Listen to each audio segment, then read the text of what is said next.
ವಾಲ್ಮೀಕಿ ಸಮಾಜದ ಬಗ್ಗೆ ಕೆಲವೊಂದು ಅಶ್ಲೀಲ ಪದಗಳನ್ನ ಬಳಸಿದೀನಿ, ಮಾತನಾಡಿದಂತ ವಿಷಯ ನನ್ನ ಗಮನಕ್ಕೆ ಬರ್ತಾ ಇದೆ.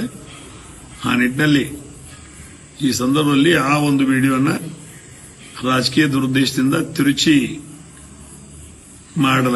ತಿರುಚಲಾಗಿದೆ. ಈ ಸಂದರ್ಭದಲ್ಲಿ ನಾನು ಆ ಮಾತಿನ ಹಿಂದೆ ಮಾತನಾಡಬೇಕಾದಂತ ಸಂದರ್ಭದಲ್ಲಿ ನಮಗೆ ಡಾಲ್ಬಿ ಹಚ್ಚಲಿಕ್ಕೆ ಪರ್ಮಿಷನ್ ಕೊಡ್ರಿ ಅನ್ನೋಂತ ಪದೇ ಪದೇ ನನ್ನ ಜನರು ನಾನು ಕೇಳ್ಕೊತಾ ಇದ್ರು. ಆ ಸಂದರ್ಭದಲ್ಲಿ ಬ್ಯಾಡ್ರೋ ಅನ್ನೋದು ಮಾತನ್ನ ಮಾಡೋದ್ರ ಮುಖಾಂತರ ನಾನು ಮುಂದಿನ ಪದವನ್ನು ಬಳಕೆ ಮಾಡಿದ್ದೇನೆ. ಆ ಸಮಾಜಕ್ಕೆ ಇರತಕ್ಕಂಥ ಒಂದು ಗೌರವ, ಪ್ರೀತಿ, ಭಕ್ತಿ ಕಳೆದ ನಮ್ಮ ದಿವಂಗತ ಉಮೇಶನ ಕತ್ತಿಯವರು 8 ಬಾರಿ ಭಾಗದ ಶಾಸಕರಾಗಿ ಆಯ್ಕೆ ಆದಾಗ ತಾವೆಲ್ಲ ತೋರಿಸಿದ್ರಿ. ತಮ್ಮ ಆಶೀರ್ವಾದದಿಂದಲೇ ಮಣ್ಣಿನ ವಿದ್ಯುತ್ ಸಹಕಾರಿ ಸಂಘದ ಚುನಾವಣೆ ನಾವು ಗೆದ್ದಿದ್ದೀವಿ. ಮುಂದಿನ ಎಲ್ಲಾ ಚುನಾವಣೆಗಳ ಸಹಿತ ತಮ್ಮ ಆಶೀರ್ವಾದದಿಂದಲೇ ನಾವು ಎದುರಿಸ್ತೀವಿ.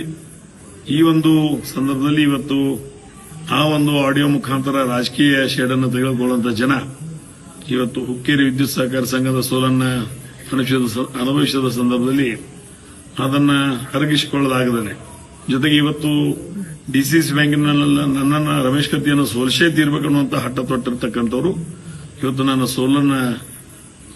ನಾನು ಸೋಲದೆ ಇವತ್ತು ಜಯಬೇರೆ ಆದಂತಹ ಸಂದರ್ಭದಲ್ಲಿ ಅದನ್ನು ಸಹಿತ ಅರಗಿಸಿಕೊಳ್ಳದೇ ಆಗಿರ್ತಕ್ಕಂಥ ಜನ ಇವತ್ತು ರಾಜಕೀಯವಾಗಿ ಅದನ್ನ ತಿರುಚುವಂತ ವ್ಯವಸ್ಥೆಯನ್ನು ಮಾಡಿದ್ದಾರೆ. ಆ ಒಂದು ನಿಟ್ಟಿನಲ್ಲಿ ಆ ರೀತಿ ಒಂದು ಭಕ್ತಿ, ಪ್ರೀತಿ, ವಿಶ್ವಾಸದಿಂದ ಆ ಸಮಾಜವನ್ನ ನಾನು ನೋಡ್ಕೊಂತ ಬಂದಿದ್ದೀನಿ.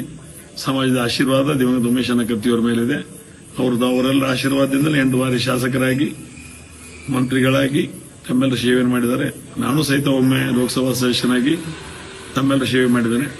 ಆ ಒಂದು ನಿಟ್ಟಿನಲ್ಲಿ ಆ ಒಂದು ವಿಡಿಯೋವನ್ನು ತಿರುಚಲಾಗಿದೆ ಅನ್ನೋದು ಮತ್ತೊಮ್ಮೆ ಸ್ಪಷ್ಟಪಡಿಸ್ತಾ, ಆದರೂ ಸಹಿತ ಆ ಒಂದು ನನ್ನ ಮಾತಿನಿಂದ ಯಾರಾದರೂ ನೋವಾಗಿದ್ರೆ, ಸಮಾಜದಲ್ಲಿ ಹಿರಿಯರಿಗೆ, ಕಿರಿಯರಿಗೆ, ಸಹೋದರ ಮಿತ್ರರಿಗೆ ನೋವಾಗಿದ್ರೆ ಆ ಮನೆಯ ಮಗನಾಗಿ, ತಮ್ಮನಾಗಿ, ಅಣ್ಣನಾಗಿ ನಾನು ಈ ಸಂದರ್ಭದಲ್ಲಿ ವಿಷಾದವನ್ನು ವ್ಯಕ್ತಪಡಿಸಿದೆ.